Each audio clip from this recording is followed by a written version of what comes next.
Okay, hello, hi. People call me Mofwoofoo, and I'm the one who started a website called sharingsustainablesolutions.org.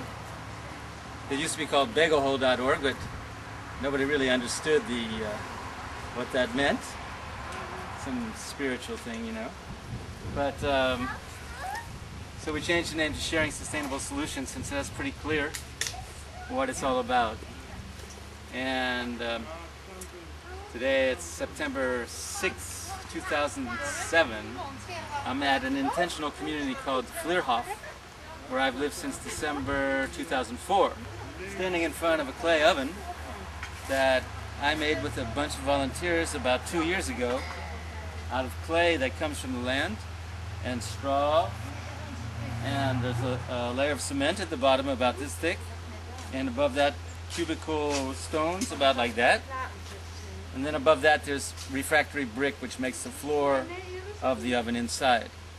And the cameraman Auka is the one who bakes the bread here, and he will prepare 20 loaves of bread, make a fire for an hour and a half, pull out the ashes and put 20 loaves in there and cook it for about 1 hour. And we do that once a week, so we have homemade bread, and that's a fairly sustainable practice. About 1998 is when I started the website, then called bagelhole.org, as a response to the Y2K scare at the time, where I had been informed that there was a possibility that anything from A to Z might happen at the end of the millennium, in the beginning of 2000. And then it became clear to me that the only lifeboat or hedge against it would be to have a self-sustainable infrastructure worldwide. Now it's about 9 years later, and we're still quite a ways from that ever happening. But we do have the possibility of making it happen by people like yourself sharing what sustainable knowledge you have on this website, so that people can take ideas and give ideas, and it's all arranged in a very accessible way so you can find whatever you need. Well, right now we have about 300 articles, or actually more, but it's such a small amount compared to all the knowledge one needs to become fully self-sustainable. So I'm hoping that you will see the importance in this and share with us some of your successes and experience with creating self-sustainable solutions. At the Vlierhof, I've been working on this natural swimming pond here, and other people have been working on this sauna that was just completed a couple weeks ago. And the swimming pond, you can take a look at it, is swimmable right now, but we're still doing the landscaping around it. Soon we'll put sand on that side. On the well, up there is where we have pools, and the pump pumps the water up to the pool, and it comes down the pools and into a big hole over there. You should look it over there at the hole.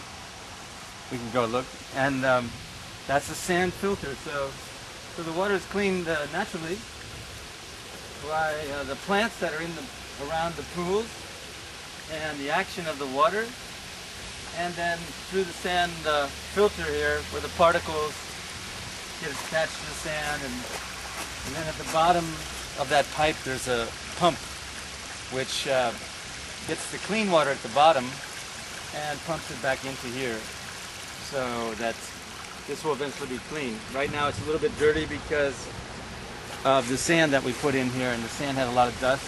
It creates a little dirt on the surface here, but in 2 days it'll be clean again. It's working quite well. And then over here, there's Chris. He's been helping me planting the flowers, and also by cooking vegan food, which helps me a lot. And then over here is the area where we'll pour sand on there in a few days, and we'll have a beach for sunbathing. And by the sauna over there, there will be a wood deck for people to go from the sauna to the swimming pond that will overlap the edge over there. And then on this side right here, we created a little ledge that we'll put in wetland plants, so it'll have a natural quality to it. And eventually all the pond liner will be invisible. And these will all be filled with plants up here. So quite excited about having this here at our organic farm. I think it's really a self-sustainable thing to grow your own food. Come on, I want to show you. It's such a pretty garden, I think. And we grow more vegetables here than we can eat. And never use pesticides because we take good care of the earth. And then we don't have really a problem we haven't had so far in 2 years. With come on over here. I want you to see behind me how pretty it looks. You can see over here all these different vegetables. It's more than we can eat here, so we have to try to sell them. But actually, we haven't been very successful at that. So we found that there's a homeless program in Nijmegen where we can give them our extra produce. We're working on that. And then we have a field of sunflowers out here, which will be used for green mist or green manure, as they say, after the season. And the rest of the garden, it's now September, so we're just starting to prepare the land for the winter time. And then for the next spring we'll have a nice soil again to grow all these great vegetables. See the corn over there, and all these different things, everything growing so well. So that's part of being self-sustainable is growing organic, biological food.